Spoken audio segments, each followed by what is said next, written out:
John, I know you're probably not in a great mood after that Chiefs game, but we maybe start with a little icebreaker by saying, and this is an inside joke that I shared with the audience, are you sure you're calling the right show, John? Is this the right Brian Murphy?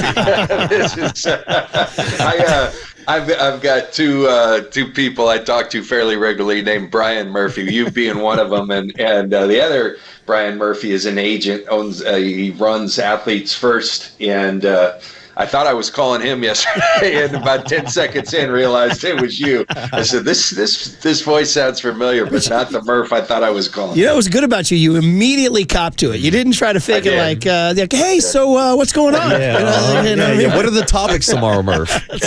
So you immediately copped to it. And to complete. Well, you know what we did as the enterprising journalists we are? We started to figure out what players Brian Murphy represents as to why you knew. Now I've got you, and I got you, John. What player were you calling about? Yeah, I actually was calling. For the first time, I was channel surfing the other night and came upon that Aaron Hernandez, which terrible story. And Brian Murphy was his agent, and there he was, Aaron Hernandez having lunch with Brian Murphy, and so I did not know that was going to be a part of that series and all that. So that's what I was calling him.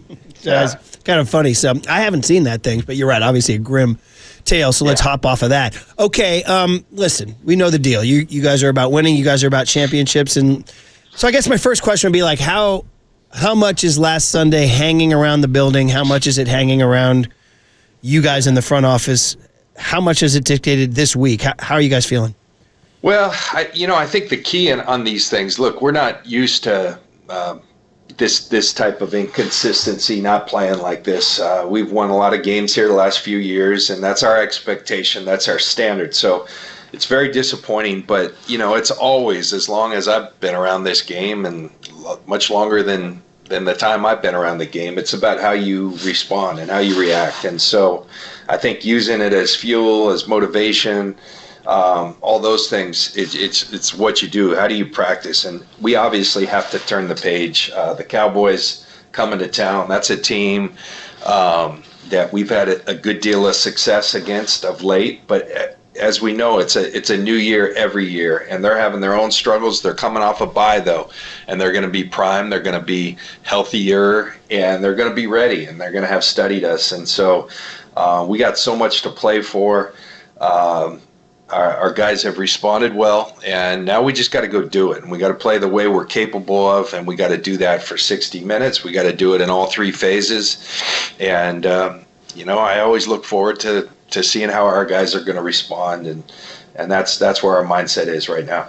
John, one of the bigger storylines that came from this last weekend's game against the Kansas City Chiefs is the loss of Brandon Aiyuk. If you can give us an update on how Brandon's doing currently and how big of a loss that this is for the team.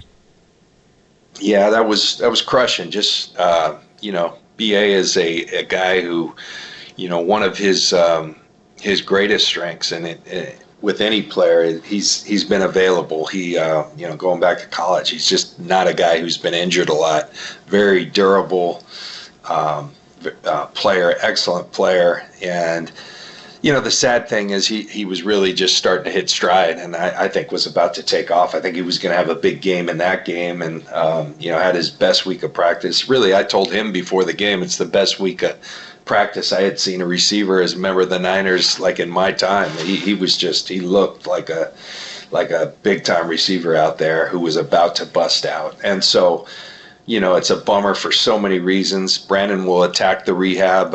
He's in that stage now. It feels like when guys hurt their knees, they have to have surgery to repair it. They like him to do some rehab and get that ready, and he's kind of in that phase. And I think in the next couple weeks we'll have the surgery and get on with the rehab. So that was a blow for our team. It was obviously a blow for Brandon and his family, and we just, our hearts go out to him. And it's fortunately we're fairly deep at that position, and now some young guys got to step up, and we got to roll.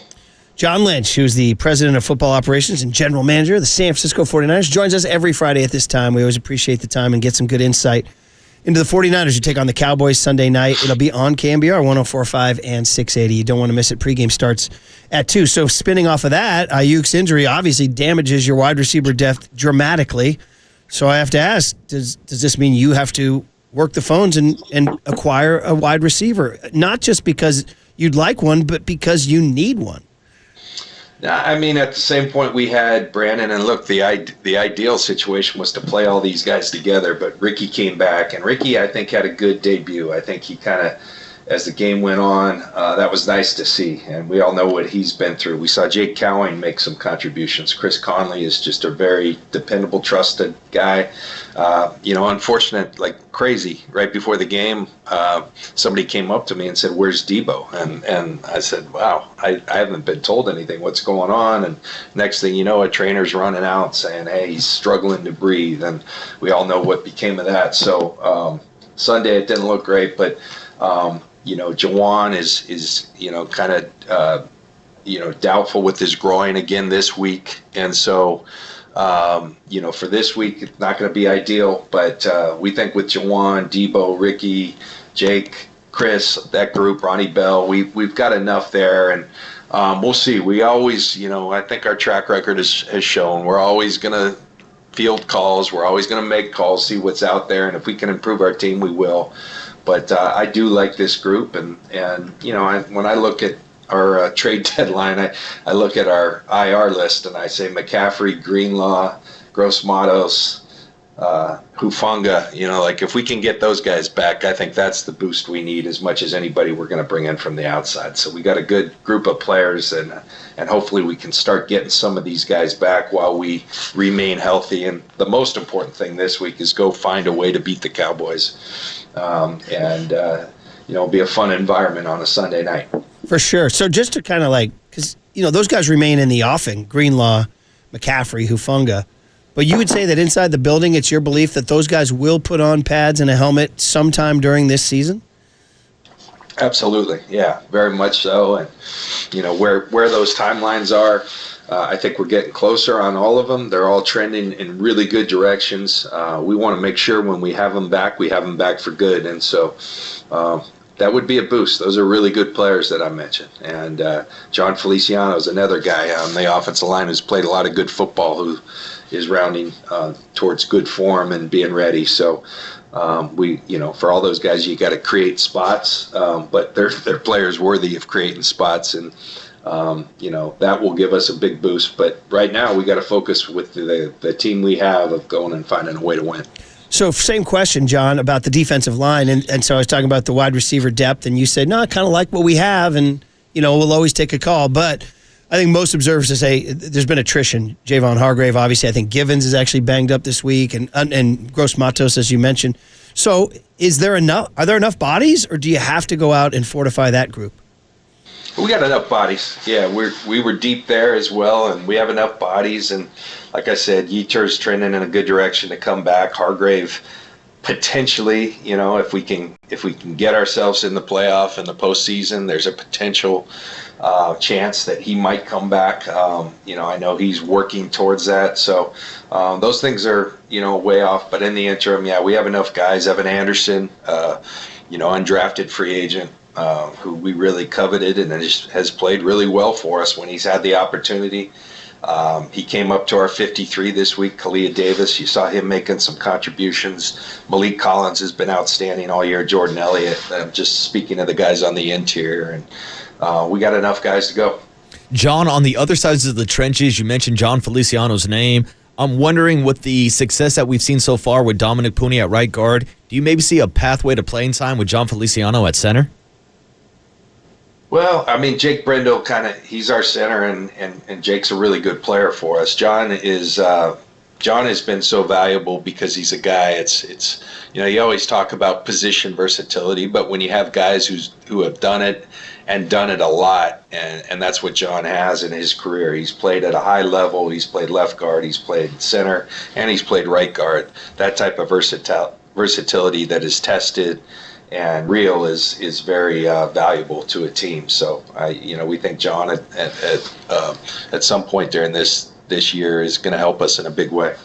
John Lynch always joins us Friday at this time, president of football ops, general manager of the Niners. A few more minutes here as they get ready for the Cowboys on Sunday, facing some adversity with Aiyuk's injury, etc. So Brock Purdy, everything in the NFL comes back to a quarterback. He had a bad one on Sunday, threw 3 interceptions. Do you worry that his impending free agency is clouding his ability to focus? No, not at all. I think we played a really good defense, one of the better defenses. Not one of the better, the best defense in football in my mind right now. Spags has those guys playing. They play like a unit who's been around, and Brock will tell you our expectation is even against those type defenses, he plays the way we know he's capable of playing. Tom Brady called that game the other day. Tom had bad games. I think when you look at Brock's tenure here, and it's not been a super long one, but he's starting to log some games as our starter. I think 95% of them plus have been excellent. So this is a guy we've got great belief and trust. He had a bad game, and that happens in this league. Happened to Peyton Manning, happened to Joe Montana. I'm sure he played bad games. It's hard to remember because he did so many great things. But Brock's done a lot of really good things, and we've got a ton of belief, and as much belief that after a bad one, he's going to bounce back and play well. He's a confident kid. He's always going to get himself ready to play, and he'll go execute for us. We got all the belief in the world that he will. I have all the belief in the world that he will. And he'll be squaring off against the NFL's top-paid quarterback this weekend, Dak Prescott, who was rewarded $60 million per year by the Dallas Cowboys this offseason. And, of course, with Brock Purdy's future, I don't want to say in question, but, of course, asking about those contract details, John, I'm always curious, your reaction when you see a quarterback get one of these huge contracts and that continue that market to just keep going higher and higher. Well, sometimes I think I never should have switched over to safety at Stanford. No, but man, the quarterback market has boomed. We all know how important that position is to the success of a team, and Dak's a really good player. They obviously saw fit to